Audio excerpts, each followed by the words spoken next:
भारत के डिजिटल अतिक्रमण पर नीति आयोग की चेतावनी को गंभीरता से लेने की जरूरत। कर सुधारों के कार्यान्वयन के लिए डिजिटल विवेक की अखंडता आवश्यक।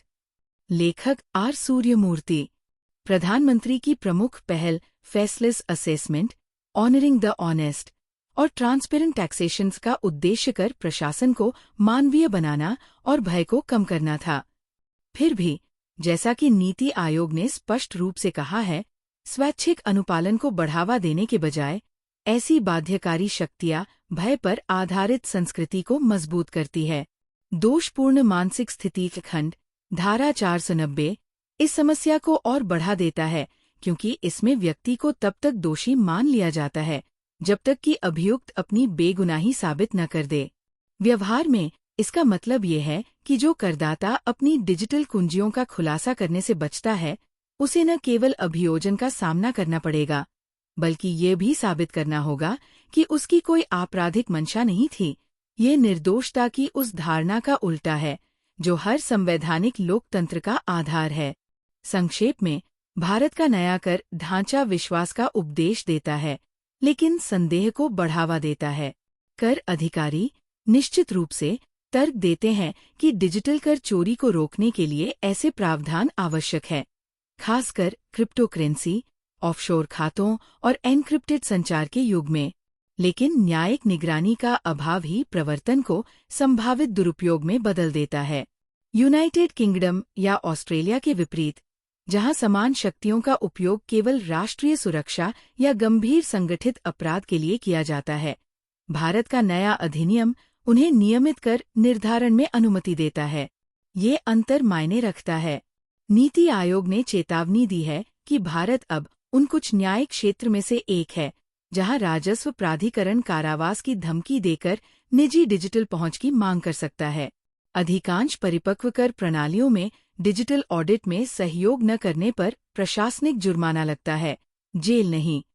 फिर एन्क्रिप्टेड या निजी डेटा में किसी भी घुसपैठ के लिए अदालती वारंट की आवश्यकता होती है, केवल किसी अधिकारी के विवेकाधिकार की नहीं।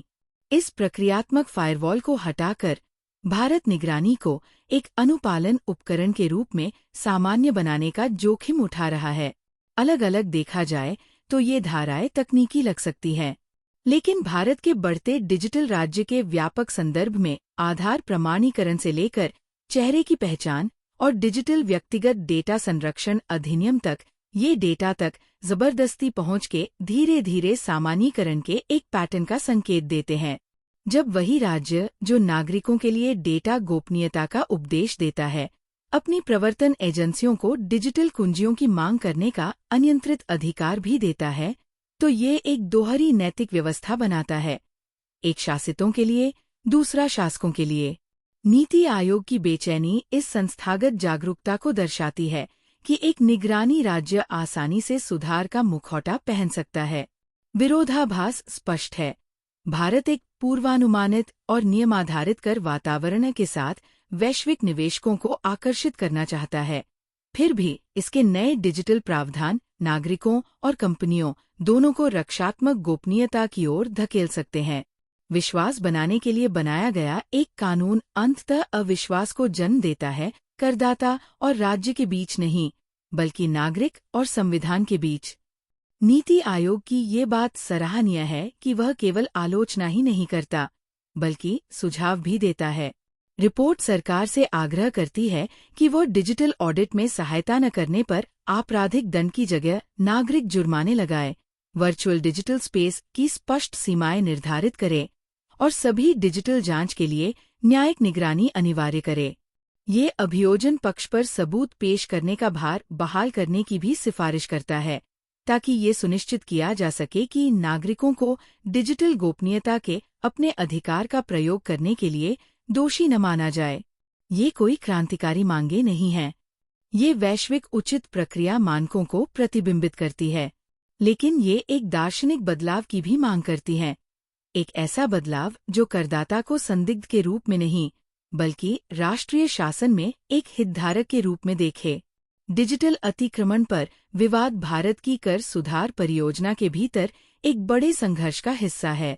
2025 का अधिनियम 1961 के कानून से कई पुराने अपराधों को निरस्त करता है, फिर भी 35 कार्यों को आपराधिक बनाता है, जिनमें नियमित प्रक्रियात्मक चूक भी शामिल है। नीति आयोग की स्तरीकृत गैर प्राधिकरण की सिफारिशें 12 छोटे अपराधों को पूरी तरह से हटाने, 17 के लिए इरादे आधारित अभियोजन की व्यवस्था करने और केवल 6 गंभीर धोखाधड़ी के लिए आपराधिक प्रतिधारण करने आदि एक आनुपातिक अधिकारों का सम्मान करने वाले प्रवर्तन मॉडल का खाका पेश करती है। लेकिन गंभीर सुधार कार्यक्रम कानून की किताब में नहीं, बल्कि राज्य की मानसिकता में निहित है, जैसा कि नीति आयोग के सीईओ BVR सुब्रमण्यम ने रिपोर्ट की प्रस्तावना में लिखा है। विश्वास आधारित शासन उदारता नहीं, बल्कि बुद्धिमानी से लागू किया जाने वाला शासन है। इसका अर्थ है ऐसे कानून बनाना जो जानबूझकर की गई धोखाधड़ी को दंडित करें, न कि ईमानदार गलतियों को, जो निजता की रक्षा करें, न कि उसे हथियार बनाएं। इस शोध पत्र का निष्कर्ष है कि भारत के कर परिवर्तन का आकलन इस बात से नहीं होगा कि राज्य कितना डेटा जबरदस्ती लागू कर सकता है, बल्कि इस बात से होगा कि वह अपने पास पहले से मौजूद डेटा को कितनी जिम्मेदारी से संभालता है।